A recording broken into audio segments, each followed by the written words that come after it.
The email notification was the first tremor before the earthquake. It was from our joint savings account, a simple alert for a transaction over $5,000. I saw it on a Tuesday morning, the digital equivalent of a tripwire I had set years ago and long since forgotten. The subject line was bland, automated.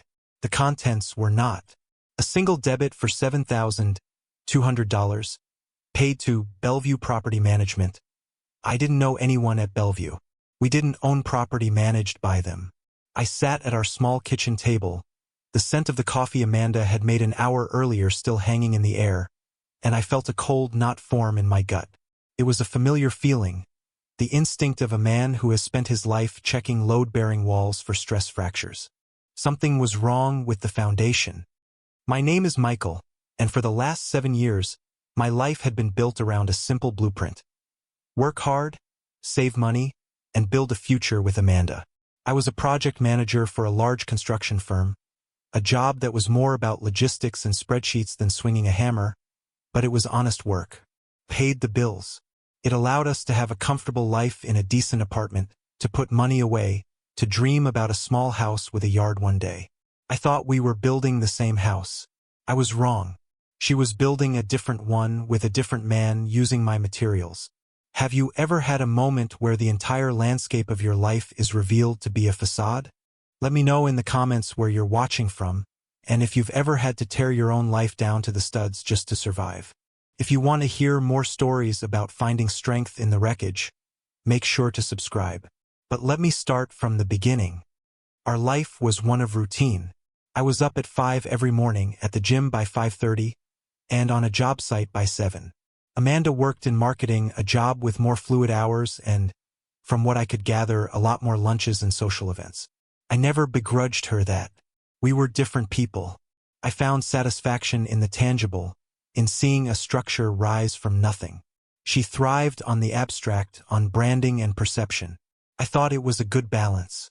I was the foundation. She was the beautiful design built on top. I provided the stability, she provided the color. It seemed to work. The first signs of her discontent were subtle, like hairline cracks in plaster. A sigh when I came home with drywall dust on my boots. A comment about how her friend Jessica's husband, a finance guy, had just leased a new German sedan. "It's just so sleek, you know?" she'd said, looking out the window at my reliable but decidedly unsleek Ford F-150. "Your truck is great, honey. It's just so much truck." I would just nod, too tired from a 12-hour day to dissect the subtext. I thought she was just venting, making conversation. I didn't realize she was filing complaints. The complaints became more frequent. Our vacations were never exotic enough. The restaurant I chose for our anniversary was charming, but not the one her boss had been raving about on Instagram. My clothes, my friends, my quiet evenings at home, they all began to fall short of an invisible, ever-rising standard. She was drawing a new set of blueprints, and I wasn't in them.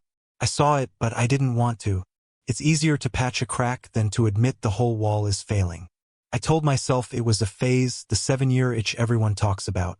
I suggested counseling. She laughed it off. "We don't need a stranger to tell us how to be happy, Michael. We just need to be more ambitious." What she meant, I would later understand, was that I needed to be more ambitious. Or, failing that, I needed to be replaced by someone who was. The morning I saw that $7,000 transaction, I didn't confront her. My first instinct wasn't anger. It was analysis. I'm a project manager. When a problem arises, you don't start yelling. You gather data. You assess the scope of the damage. You formulate a plan. I opened a new browser tab and searched for Bellevue Property Management. Their flagship building was the Pinnacle at Bellevue, a new glass and steel monstrosity downtown, the kind of place with a rooftop pool, a 24-hour concierge, and rents that started at $6,000 a month for a one-bedroom. My heart hammered against my ribs, a slow, heavy beat. This wasn't a mistake. It was a declaration. I pulled up our joint account details and looked at the transaction again. The memo line contained an apartment number, 27B. It was a deliberate, specific payment, a deposit and first month's rent. While I was staring at the number, her tablet, which was charging on the counter, lit up. It was synced with her phone. A text message from a name I didn't recognize. Richard. The preview on the lock screen was enough. Thanks for covering the first month. Babe. Can't wait for our new life to start. You're amazing. I felt the air leave my lungs. The world narrowed to the glowing screen on the counter. A moment later, another message appeared, this one from her mother. Did you handle the apartment? Amanda's reply, typed moments before she'd left for work, was right below it. All set. Don't worry. I paid the rent from our joint account. Michael will never notice. He's too simple. Too simple. The words echoed in the sudden, deafening silence of our apartment. She thought I was simple, predictable, an obstacle that could be easily managed and discarded. The pain was sharp, a physical blow. But underneath it, something else was taking shape. Not rage, not despair. It was a cold, quiet clarity. The kind of clarity I get when a project is behind schedule and over budget, and I have to find a way to fix it. The problem had been identified. The damage was assessed. Now it was time to formulate a plan. I closed the laptop, picked up my keys, and walked out of the apartment. I didn't go to work. I drove. For hours I just drove. The city blurring past my windows, my mind working, processing, shifting from a state of hurt to one of cold, hard strategy. The man she thought was too simple was about to show her the complexity of consequences. My first call wasn't to her, or to her mother, or to some unknown man named Richard. It was to David. David and I had been friends since college. He'd gone to law school while I'd gone into the family business, but we'd remained close. He was the only person who knew the full truth about my life, the parts one kept hidden behind the persona of a simple project manager. He was my lawyer, but more than that, he was the calm, logical voice I needed when things got complicated. I met him at his office that afternoon. The space was modern, minimalist, all glass and brushed steel, a world away from the dust and noise of my job sites. He listened without interruption as I laid out the facts. The bank transaction, the text messages, the 7 years of shared life that had just been revealed as a lie. I spoke in a flat, repertorial tone, keeping the emotion out of my voice. When I finished, he leaned back in his leather chair and steepled his fingers. Okay, he said, his voice even. First, I'm sorry, Michael. Truly. Second, we have 2 ways to play this. Path A is the emotional route. You confront her. There's yelling, crying, accusations. It's messy, unpredictable, and it gives her a chance to spin the narrative, to play the victim. Path B is the strategic route. You say nothing. You let her think she's getting away with it. You gather evidence. You protect your assets. And you dismantle her world so methodically that she won't even understand what happened until she's standing in the rubble. I didn't have to think about it. Path B, I said, the words tasting like ice. I don't want to fight, David. I want to win. I want to protect what I've built. Every last brick. David nodded slowly, a small, grim smile on his face. I thought you might say that. So, let's get to work. First step, documentation. I want every bank statement from that joint account going back 7 years. I want you to highlight every suspicious purchase, every cash withdrawal, every time she used shared money for things that only benefited her. We're going to build a financial timeline of her deceit. He continued, second, we need more than just texts. I have a man, a private investigator. He's discreet, professional. We'll have him document her movements. We want photos of her and this Richard at the new apartment. We want to establish cohabitation. It will be crucial later. Do it, I said. Whatever it takes. Third, and most importantly, David said, leaning forward, you need to act completely normal. You go home tonight, you ask her how her day was. You make dinner. You watch television. You give her absolutely no reason to suspect that you know anything. Her arrogance is our greatest asset right now. We need her to get comfortable, to get sloppy. Can you do that? I thought of her message to her mother. He's too simple. Yes, I said. I can do that. The next phase of my life was a masterclass in compartmentalization.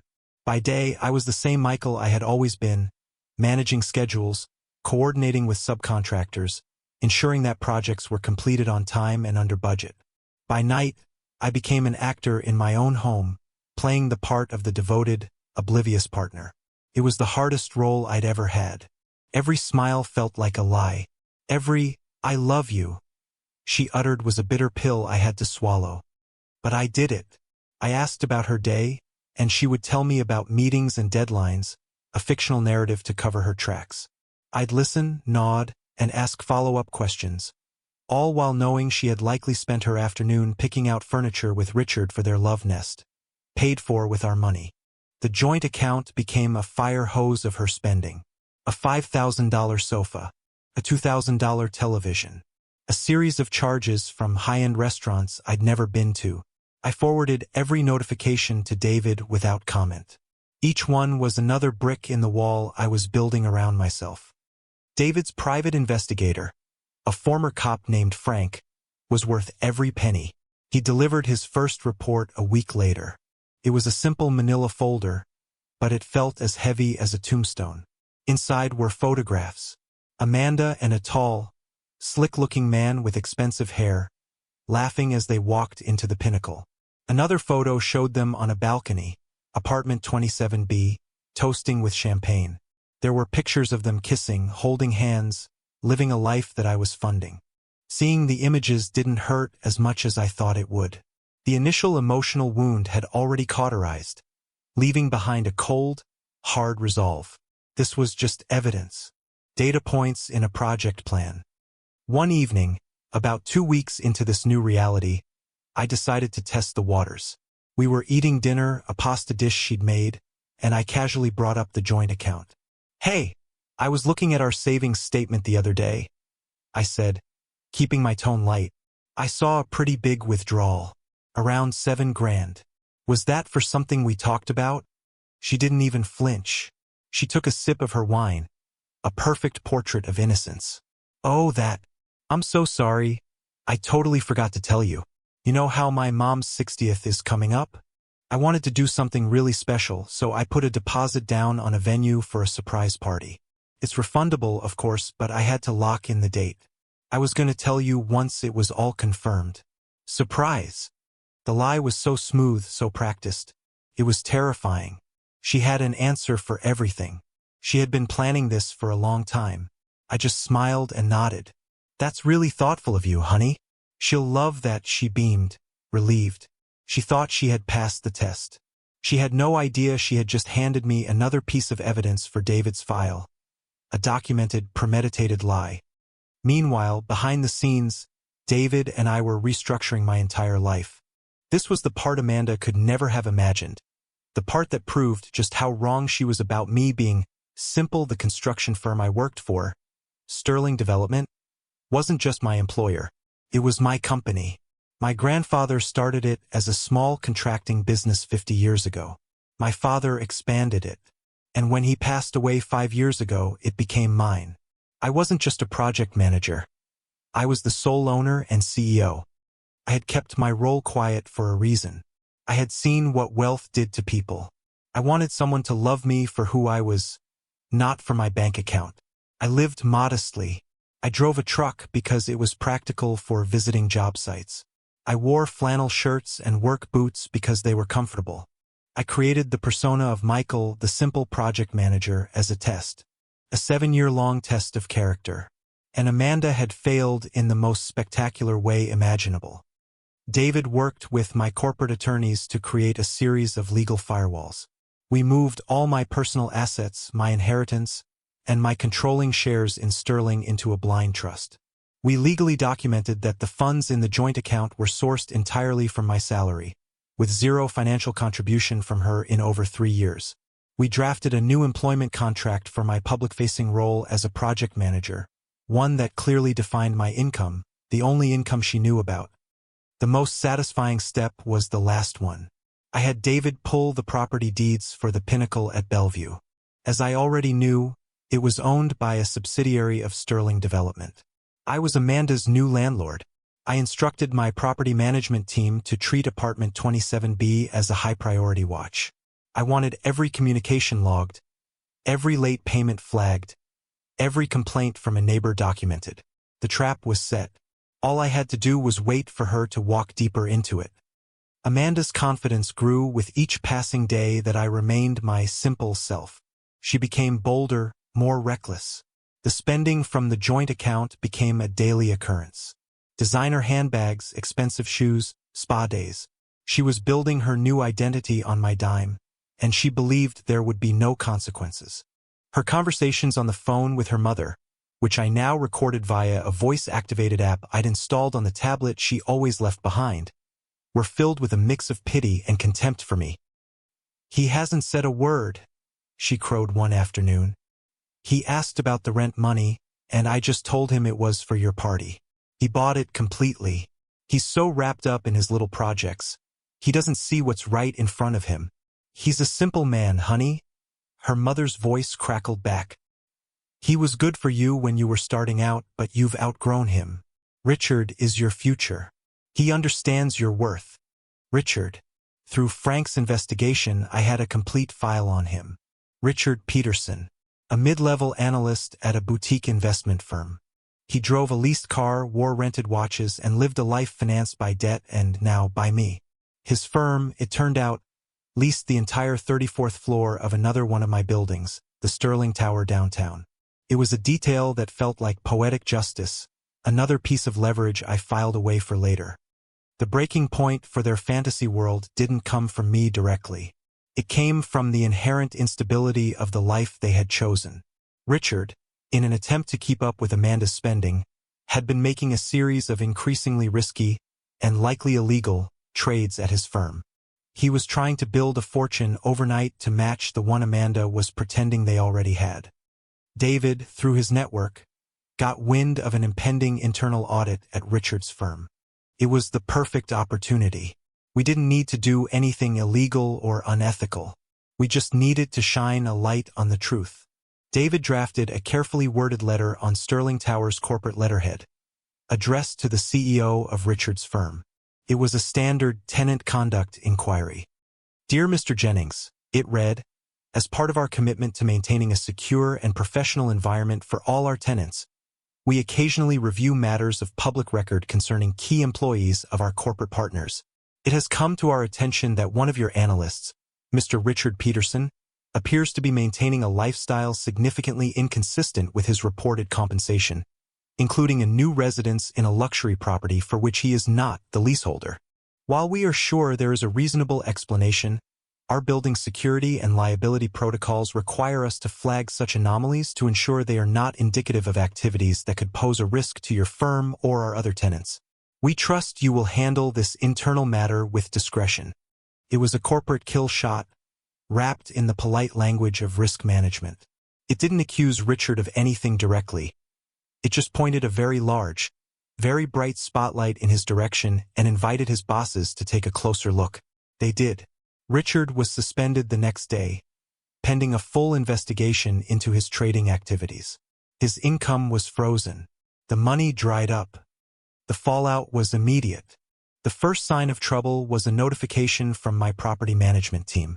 The rent for apartment 27B for the upcoming month was late. A week later, it was still unpaid. Then came the frantic phone calls. Not to me, but between Amanda and Richard. Frank's audio surveillance of the apartment, legally obtained as part of the evidence gathering on my own property, captured it all. The whispered arguments escalated into full-blown shouting matches. He accused her of pushing him to spend money he didn't have. She accused him of being a fraud, of promising her a life he couldn't deliver. The fantasy collapsed as quickly as it had been built. Richard, seeing his career and freedom on the line, did what all shallow men do. He ran. He packed a bag one afternoon while Amanda was out and simply disappeared, leaving her with an empty apartment, an overdue rent notice, and a mountain of debt. That was the evening she came home to our apartment. Or rather, the apartment she had all but abandoned. I was in the kitchen, reading over a set of blueprints, when she walked in. Her face was pale, her eyes red-rimmed. The arrogant confidence was gone. replaced by a raw, desperate fear. "Michael," she whispered, her voice cracking. I looked up from the blueprints, my expression neutral. "Amanda, you're home early." She broke down, collapsing into a heap of sobs. The tears were real this time, not the manipulative kind I had grown accustomed to. These were tears of pure self-pity. "I made a mistake," she choked out between sobs. "A terrible, stupid mistake. He was nothing, Michael. He was a liar. I was lost and I was foolish. Please, can we just forget this ever happened? I love you. I've always loved you. I want to come home." I listened to her confession, this carefully edited version of the truth where she was the victim, the lost soul who had strayed. I felt nothing. No anger, no pity. Just the quiet finality of a project reaching its conclusion. I stood up and walked over to the counter where a single, thick envelope had been sitting for 3 days, waiting for this exact moment. I picked it up and held it out to her. Her crying subsided, replaced by confusion. "What is this?" she asked, her voice trembling as she took it from my hand. "That," I said, my voice calm and steady, "is a legal notice. You've been served with eviction papers for non-payment of rent at apartment 27B, the Pinnacle at Bellevue. You have 72 hours to vacate the premises. Also, you've been served with dissolution of domestic partnership papers." I paused, letting the weight of the words settle in the room. "We can't work this out, Amanda. We're done." Her face crumpled. The confusion turned to disbelief, then to panic. "What? Eviction? How did you know about that apartment?" "I know everything," I said, my voice devoid of emotion. "I know about Richard. I know about the joint account. I know about the lies. I know you think I'm simple." The final word hung in the air between us. Her eyes widened, the full implication of her miscalculation beginning to dawn on her. The simple man knew. He had known all along. Her world wasn't just collapsing. It was being systematically demolished, and she was just now realizing I was the one holding the detonation switch. The game was over. All that was left was the final accounting. The mediation was held in a sterile conference room in David's downtown office. The table was a vast expanse of polished mahogany, a battlefield awaiting the final engagement. I sat on one side with David. Amanda sat on the other, flanked by her mother and a harried-looking legal aid lawyer who seemed utterly out of his depth. Amanda looked like a ghost. The designer clothes were gone, replaced by a cheap department store pantsuit. Her face was gaunt, the confident swagger replaced by a nervous tremor in her hands. Her lawyer began, his voice attempting a confidence he clearly didn't feel. He laid out their demands. Half of all assets, including my construction business, lifetime alimony, and sole possession of our apartment. My client, Ms. Vance, dedicated 7 years of her life to supporting Mr. Sterling in his career, he droned on. She provided emotional and domestic support that allowed him to build his small but successful company. She is entitled to her fair share of the life she helped create. Her mother nodded vigorously, adding, "That's right. She deserves it." He kept her in that tiny apartment for years, while he was out there playing with his little trucks and buildings. I remained silent, looking at David. He let them finish, then gave a slight, almost imperceptible nod. He calmly opened a thick, 3-ring binder on the table and turned it to face them. "Let's dispense with the fiction, shall we?" he began, his voice cutting through the room like cold steel. "Let's start with financial support." He tapped the first page, a detailed forensic accounting of our joint bank account. For the past 38 months, Ms. Vance has made 0 financial contributions to this account. 100% of the deposits have come from Mr. Sterling's salary. Over that same period, Ms. Vance has withdrawn over $112,000 for personal expenses unrelated to the shared household. This includes, but is not limited to, designer clothing, spa treatments, luxury vacations she took alone, and undocumented cash withdrawals. He flipped the page. Which brings us to the last 3 months. On the page were blown-up copies of bank statements, with neon yellow highlighting on every transaction related to her affair. Here we have the $7,200 payment to Bellevue Property Management. And here a $5,000 charge to Modern Designs Furniture, and here and here and here a series of restaurant charges, all in the Bellevue neighborhood, totaling over $6,000. All drawn from an account she wasn't funding, to finance a life with another man. Amanda sank lower in her chair. Her lawyer was pale. Her mother, however, was defiant. A woman needs things. He should have been providing those things for her. It's his fault for being so cheap.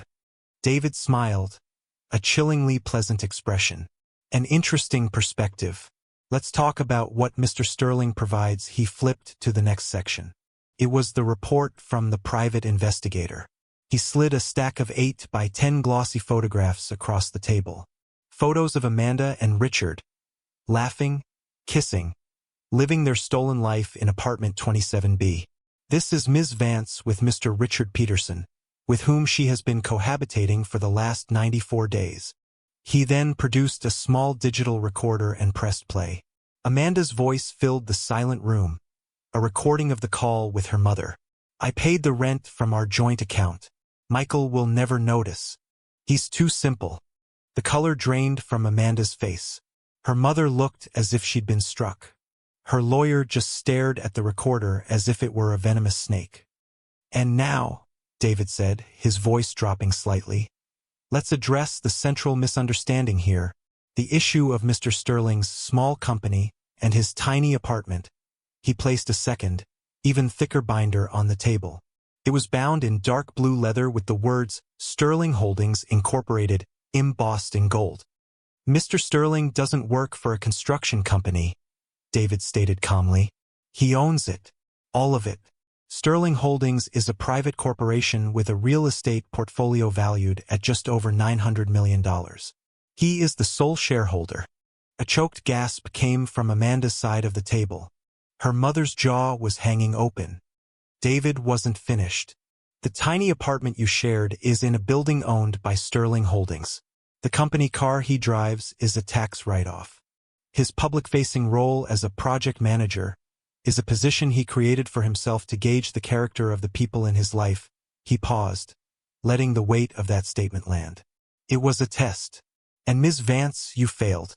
He turned to the final tab in the binder. And most pertinently, the luxury high-rise at 1200 Bellevue Avenue, the Pinnacle, is also a wholly owned subsidiary of Sterling Holdings. He looked directly at Amanda, his eyes cold. You haven't just been cheating on my client. You have been defrauding his company. You used stolen funds to illegally occupy one of his properties under false pretenses. That, Ms. Vance, is a felony. The room was utterly silent, save for Amanda's ragged breathing. And one final detail, David added, almost as an afterthought. Sterling Holdings also owns the Sterling Tower downtown, the building where Mr. Peterson's employer, Crestview Capital, is a tenant. After we notified their board of the potential liability posed by an employee engaged in financial fraud, they terminated his employment, effective immediately. He's currently under federal investigation. That was it. The final support beam was kicked out. Amanda's entire world, the one she had, the one she'd stolen, and the one she'd fantasized about, was gone. She made a small, strangled sound and slumped forward, her head in her hands, her body shaking with silent, racking sobs. Her mother stared into space, her mind unable to process the scale of the fortune her daughter had thrown away. David pushed a single sheet of paper across the table. This is a separation agreement. You will waive all rights to any and all of Mr. Sterling's assets, now and in the future. You will vacate the shared apartment within 48 hours.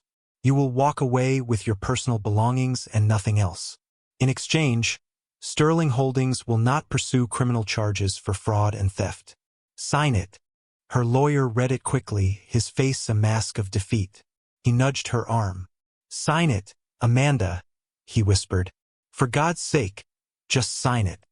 With a hand that shook so badly she could barely hold the pen, she scrawled her name. The signature was a jagged, broken line, a perfect representation of her life. I stood up. I hadn't spoken a single word. I didn't need to.